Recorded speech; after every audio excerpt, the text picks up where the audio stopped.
Ayun guys, welcome back to my YouTube channel. Magandang araw po sa lahat. Ito na naman po ang inyong lingkod, Kalingap Maymay. Ayan, sa second channel po tayo, Maymay Vlogs. At dito nga po mga Kalingap, no, talagang ang mga Kalingap Angels ay nagsalita na about po dito kay Beyonce. At isa nga po dito si Carla Bells, no, nagbigay po ng magandang payo mga Kalingap dito kay Beyonce mga Kalingap. Pero ito ba ay pinakinggan ni Beyonce mga Kalingap sa mga advice po ng mga Kalingap Angels, especially po ni Carla Bells mga Kalingap. At talagang si Carla, si Joy at si Beyonce ay magkakaibigan po yan dati mga Kalingap. At may mga TikTok pa nga yan sila na nakikita ko na talagang grabe po yung kanilang samahan mga Kalingap. Kasi nga syempre di ba Kalingap Angels at talagang grabe po yung nabago ng buhay po nila sa pamamagitan po na nila Kuya Bal at ni Kalingap Rab, no? At talagang nabigyan po sila ng magandang buhay. Pero sa kabila ng mga nangyari, mga Kalingap, sa kanilang buhay ay isa po si Beyonce na talagang lumihis po ng landas mga Kalingap, no? Lumihis ng landas at ayan nga hanggang ngayon ay talagang pinag-uusapan po siya dito sa social media po mga Kalingap. So ayan po, dito may advice po si Carla Bells dito kay Beyonce mga Kalingap. Pero bago natin simulan yan, ulit pagpatuloy mga Kalingap, magsha-shoutout muna tayo sa ating founder, Kuya Bal Santos Matubang, Ate Edna Vlogs, Kalingap Rab, at sa lahat po ng mga OFW, mga sponsor po, at yung mga nandiyan po sa Pilipinas, shoutout po sa inyong lahat. Ganon din po sa mga ambassador, deputy at mga charity vlogger, shoutout po. At sa mga kasamahan ko pong reactor, no, legit reactor po na nandito po sa Team Kalingap, especially po sa Team Bios, Karipa, at sa Team Watchers, shoutout po sa inyong lahat. Ayan mga Kalingap, sa mga hindi pa po nakasubscribe sa aking maliit na YouTube channel, Maymay Vlogs, pasubscribe na po mga Kalingap.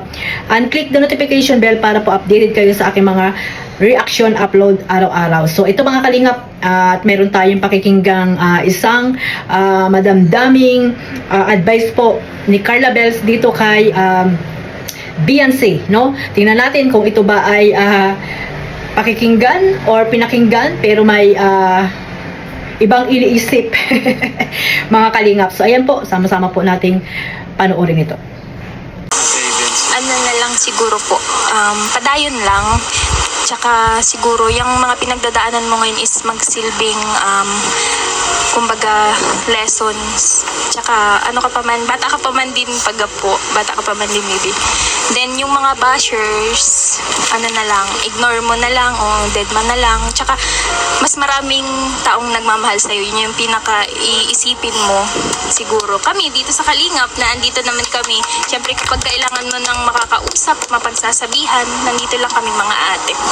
Yun lang, I love So yun mga Kalingap, at grabe no. So ito po yung nag-reunion po sila nung batch 1, no, na bago po mangyari po ang tulpuhan, mga ilang ano pa ba yan mga Kalingap, ilang weeks nangyari yan mga Kalingap, no, na akala natin ay totoong wala na mangyayari or tawag dito, totoong tahimik na ang lahat, totoong nagkapatawaran na, di ba nga may vlog pa nga dyan sila Kalingap Rab at si Kalingap Edo na akala natin ay nagkaayos-ayos na mga Kalingap. At ayun nga, di ba, nag-reunion para naman siguro naisip ni Kalingap Rab na yan, ma-advisean po ng mga Kalingap Angels nila, ni Carla Bells, nila Joy, at nila Rose Ann, nila Dara, at iba pa po mga Kalingap na kasama po nila. So dito po ako nag-focus kay Carla Bells, no. Ito lang po muna ang ating re-reactionan ngayon na payo po ni Carla Bells dito sa kanyang baby Beyonce, no. Talagang baby pa nga ang tawag po ni Carla Bells kay Beyonce. Talagang love na love din po ni Carla itong si Beyonce mga Kalingap noong paman, no.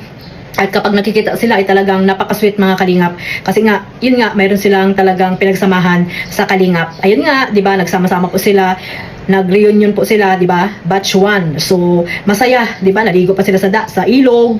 Parang wala lang mangyayari mga Kalingap. Pero after nun, ay, ayun po mga Kalingap, hindi natin alam kung bakit nagbago ang lahat po dito kay Beyonce. At ito nga mga Kalingap, narinig din naman po ang payo ni Carla, no, padayon lang. At huwag siyang makikinig sa mga basher, di ba mga Kalingap, dahil katulad nila Carla ay talagang may mga basher na po mga Kalingap, kahit anong gawin nila, no, gumawa naman sila ng maganda sa paningin ng mga supporters, viewers, ay talagang may masasabi at masasabi pa rin po yung mga basher po. Pero pag pinanghinaan ka ng loob, no, katulad nga ng nangyari kay Tikyo Beyonce na talagang napanghinaan ba ng loob ito sa mga basher or sumunod sa mga sul-sul sa kanyang mga sponsor, mga iba pang mga nasa paligid sa kanya mga kalingap. So ayun nga, sabi ni Carla, no, padayon lang sana, huwag pakinggan yung mga sponsor, ay mga basher, pero ano nangyari, no, wala po, useless po ang naging advice po nila Carla dito kay Beyonce, no, siguro nagulat sila Carla, bakit gano'n, no, ang nangyari mga kalingap dito sa dalaga na to, kay Beyonce, na hindi nila akalain din na magagawa ni Beyonce ito sa kay Kuya Bal at kay Kalingap Rab, no, na kahit anong gawin natin mga kalingap, balibalig rin man natin ang mundo. Sila Kalingap Rab ang talagang nag-ahon sa kahirapan dito kay Beyonce. No mga kalingap, hindi yan makikita ng mga sponsor. Makikilala nyo ba yan?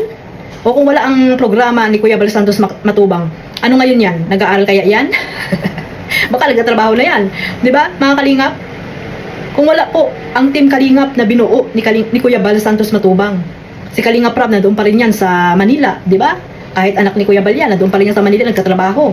Di ba mga kalingap? Nang dahil kay Kuya Bal, lahat po ay nagbago ang buhay. Nung mga nagbago ang buhay mga kalingap. Lalo na yung mga Kalingap Angels na yan, isa na po si Beyonce. Di ba? So, useless po yung pagbibigay ng payo nila Carla dito kay Beyonce. Kasi nga, ayun po, sa kabila ng lahat ng mga ibinibigay na advice nila, nakinig man pero parang lutang. Lutang po ang isip ni Beyonce dyan, no? Lutang na lutang mga kalingap. May pa luha-luha pa siyang nalalaman, pero lahat ng palang iyon ay wala. 'Di ba? Wala mga kalingap, useless yung mga binibigay na advice ng mga Kalingap Angels dito kay Beyonce mga kalingap. Kaya nakakalungkot din no mga kalingap. Kasi nga sinayang niya yung samahan na dati ay masaya sila, na dapat ay mga Kalingap Angels lang yung kasama niya at may peace of mind siya. Pero ano ngayon mga kalingap ang nangyari dito kay Beyonce, no? Sobrang daming bashing. Grabe po mga kalingap. Hindi natin alam kung nakakatulog pa ba yan. Hindi natin alam kung ano ba yung mga sinasabi sa kanya ng kanyang magulang, lalo na si Hansel, na konsentidor dito kay Beyonce, di ba? Na dapat ay pinapayuhan niya. Di ba mga kalingap? Pero ano nangyari mga kalingap? Hindi natin akalain na pagtapos ng reunion na yan ay iba na pala yung iniisip nitong ni Beyonce mga kalingap.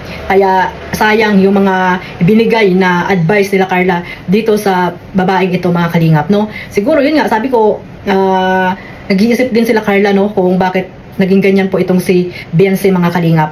Ayun nga, sabi nga ni Carla, dapat hindi siya nakikinig sa mga, hindi niya iniintindi yung mga bashing kasi nandito tayo sa social media. Talagang ibabas at ibabas tayo mga kalingap. Kahit wala tayong ginagawa. Kasi nga, may mga tao ayaw sa atin di ba? Hindi natin sila mapiplease kung ayaw sa atin. Kaya ayun nga, sabi ni Carla, si Carla nga, di ba? Dami-daming bashing yan. Pero tahimik lang. Kung ano-ano na mga mas malupit pa sa kanya. Di ba? Mas malupit pa ang mga bashing kay Carla kaysa kay Beyonce, di ba mga kalingap? Pero walang nangyari po dahil hindi niya pinapatulan. Tahimik lang si Carla Bells. Kahit na mayroon siyang channel, ay talagang hindi po siya nagpara-live para patulan yung mga basher. Tahimik lang.